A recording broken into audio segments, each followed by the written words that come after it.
How's it going, guys? Kyprotonic here, with an undies battle here against muffin1man.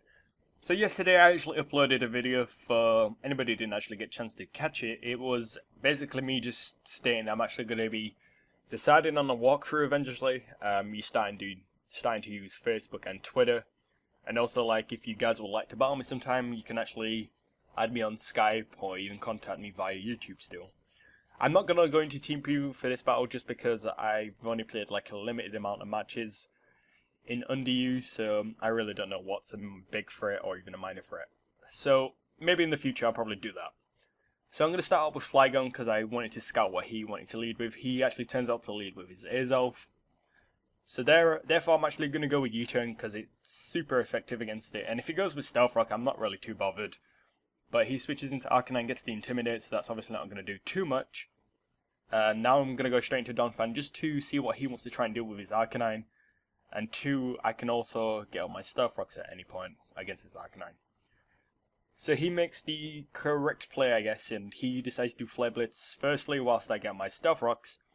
And now he's going to switch out, go straight into his Cacturne whilst I Earthquake. So that really works out better for him.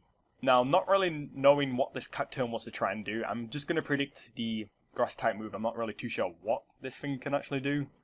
I've only seen like a few in 4th gen and I think that was like ages ago.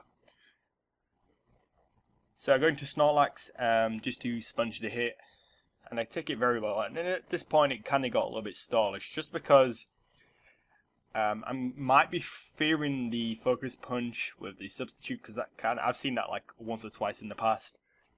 I break the Substitute there with the Body Slam, and then he goes for Disable, so that kind of sucks a little bit just because I can't actually get any Body Slam breaks on the Substitute, but good for me. I actually do carry the Fire Punch, sorry, not Focus Punch, Fire Punch just to break the Substitute. And yeah, at this point I'm going to make a bit of a prediction, and he decides to switch out into Arcanine whilst I go straight into my Flygon, and I just wanted to scout what he wanted to try and do because I didn't really see the point of him trying to stay in there. I could have gone with Earthquake, but the running the risk of Airzelf coming in on that was kind of a little bit risky, so I go with Draco Meteor because I figured it might be too short on the Airzelf if that decided to come in. And nothing on his team really would have liked to take a Draco Meteor there, so that's kind of good for me. He then shows me Hitmontop whilst I bring in Frostlass. He then goes with Stone Edge, and unfortunately for himself, he actually does miss it. He wouldn't have been able to take me out straight away just because I'm carrying the Focus Sash. And yeah, I get 1 layer per spikes, and then he shows me Bulk Up. So I'm kind of a little bit worried. So I'm thinking he might be running Stone Edge, Close Combat, and Bullet Punch, just because, yeah, that kind of would make sense, I guess. He could, he's probably going to be Techni Top as well, so got a little bit careful against this thing. So I lose my Frostlass there to a Bullet Punch, and then I go straight into Roserade just to put this thing straight to sleep, but unfortunately I actually miss, and I probably should have attacked then, but running the Sleep Powder was kind of the better option there, but that's how the game goes sometimes. So I'm going to go into Victini. Now with pressure on my side, I have no other choice but just to hit this thing with the V-Create. He makes the sacrifice of his Cacturne, which was the correct play to do. And yep, he goes straight into the Cacturne just to be a death fodder, I guess. Now Empoleon comes in, and I'm a little bit worried just because my defenses are dropped, so he could hit me from either the defensive or special defensive spectrum, but he makes the correct play and actually switching into his Hitmontop, expecting my Snorlax switching there. So I'm kind of getting predicted here, which is a little bit scary because I'm not really too sure what he wants to try and do. And he makes another prediction, expecting my Donphan switching, whilst he goes straight into the Empoleon. So I'm getting out-predicted on all the sides here, but good for me is that I actually do have the entry hazards up, and his Hitmontop is not actually a rapid spinner, so that kind of works in my favour there. Considering I don't really see the point of me over-predicting, I'm going to go straight back into Snorlax to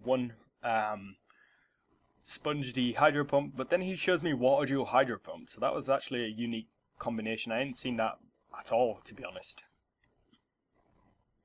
He could have gone into his Hitmontop there just to probably put a little bit more pressure on my side, I guess, but in all honesty, with him not getting any entry hazards up, and whilst me having 2 layers of spikes and stealth rock up, it's going to narrow the incomes and outcomes of, well, basically like the switch-ins of his Pokemon all that too much.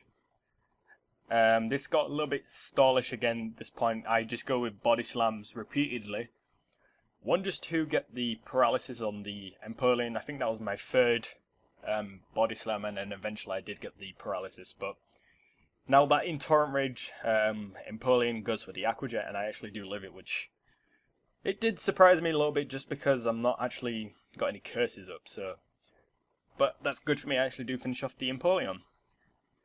Hitmontop comes straight back in, and not me. I don't really want to overpredict because I don't want to switch into something that could actually take more damage, and he has an alternative actually just to hit me with the bullet or Mag Punch there. So yeah, he can't really run the risk of paralysis. So I'm going to go into Victini, and then I'm just going to smack it with the V-Create because it's actually caused a little bit too much problems for my teams that Hitmontop, so don't really see the point in me over predicting. So now he brings in Azelf. I'm thinking maybe he's banded / scarf. I don't really know too much at this point, because like I said in the first thing, he basically just switched out, and this is the second time I've seen it just during this match. So Dumbfound was actually the correct play to do. Seeing U-turn and seeing the amount of damage, I'm gonna say it's probably banded. Mamoswine comes in, and because I'm probably a lot slower than this Mamoswine, more likely, I'm just going to hit that thing with an Ice Shard just to do a little bit more damage. And of course, it's not going to do too much. So Victini comes straight back in. I know I'm going to be slower. I wasn't too sure if that thing was actually choiced in some way. It probably was, just because I didn't see any Life Orb. And then the Victini is actually going to be able to take out the Mamoswine, and then his Azelf comes back in, and that's going to die to the V-Create as well. So guys, if you enjoyed this battle, please leave a like rating, comment on what you thought of it.